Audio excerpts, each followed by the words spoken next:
Bonsoir, voici l'analyse technique du CAC 40 pour le 9 mai. Alors pour ce 9 mai, on est férié, mais c'est pas grave, sur LCB on continue de travailler. Alors je vous ai apporté quelque chose de supplémentaire sur le site.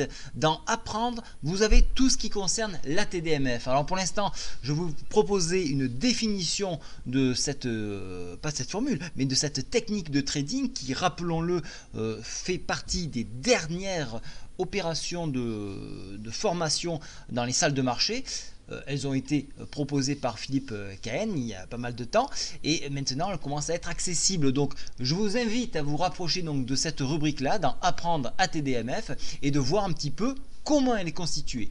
Je vous ai également mis un article, vous pouvez lire avec beaucoup d'attention, puisque on va commencer de parler de ce graphique, comment on visualise un graphique en ATDMF et quels sont les outils utilisés, une partie des outils du moins, et le vocabulaire que vous devez avoir pour comprendre les graphiques en ATDMF. Il y aura bien sûr d'autres explications au travers de live, alors où Jeff ou moi-même vous ferons des lives. Alors on essaie de voir un petit peu si on peut les faire le mercredi ou le week-end pour essayer de toucher un maximum de personnes. Certaines formations seront en libre accès, alors je dis formation mais mise à l'étrier plutôt, et d'autres seront bien sûr sur abonnement uniquement.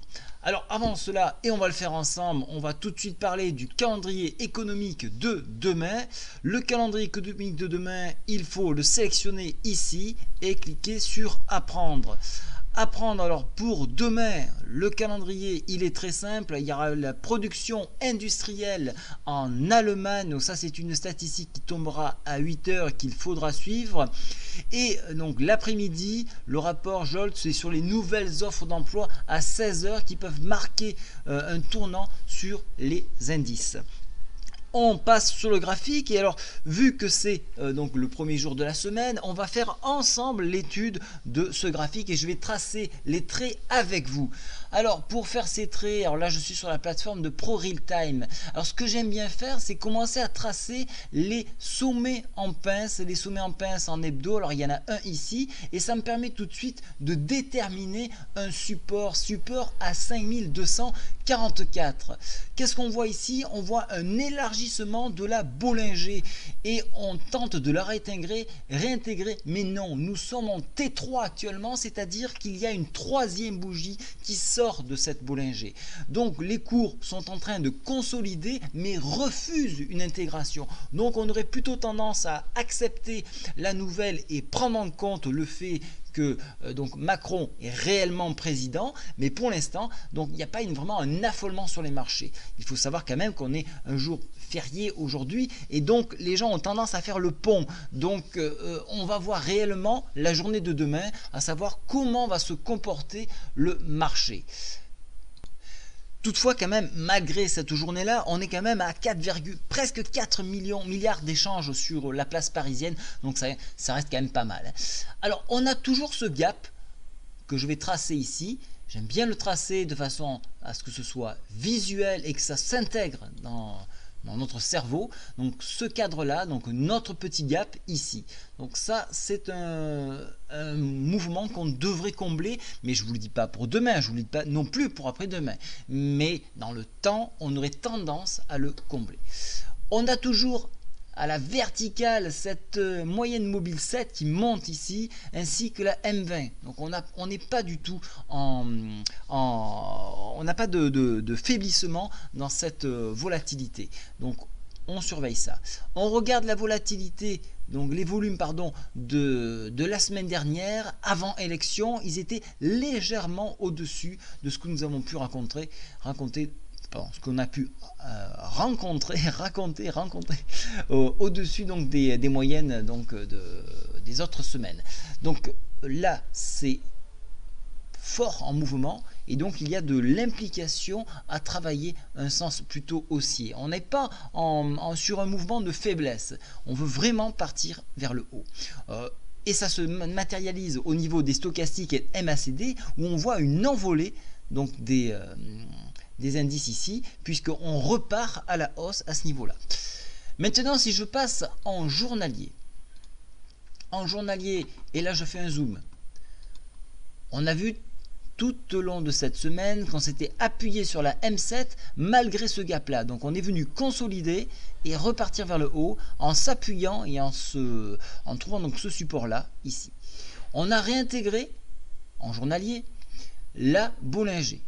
Donc ça c'est très sain. On a reconquéri la moitié de cette bougie. Alors je vous l'ai toujours dit, le Marubozu, on a tendance de le recouvrir de 50%. Maintenant, reste à savoir si demain, on va repartir et donc continuer notre ascension. Ça, c'est ce que nous allons voir. Alors, maintenant, quand j'ai des problèmes comme ça, que je n'arrive pas à suivre les cours, j'essaie d'utiliser des outils techniques qui permettent de capter une certaine tendance et trouver au moins des barrages à la hausse et trouver des supports à la baisse. Donc je vais utiliser par exemple la fourchette d'Andrews. Alors j'essaie de trouver un point bas, un point haut, un point bas. Et là tout de suite, je trouve des supports et des résistances. Et regardez aujourd'hui, là je fais un zoom, je vais agrandir mon graphique. Alors je le fais en live, donc je ne triche pas. Alors voilà, j'agrandis ici.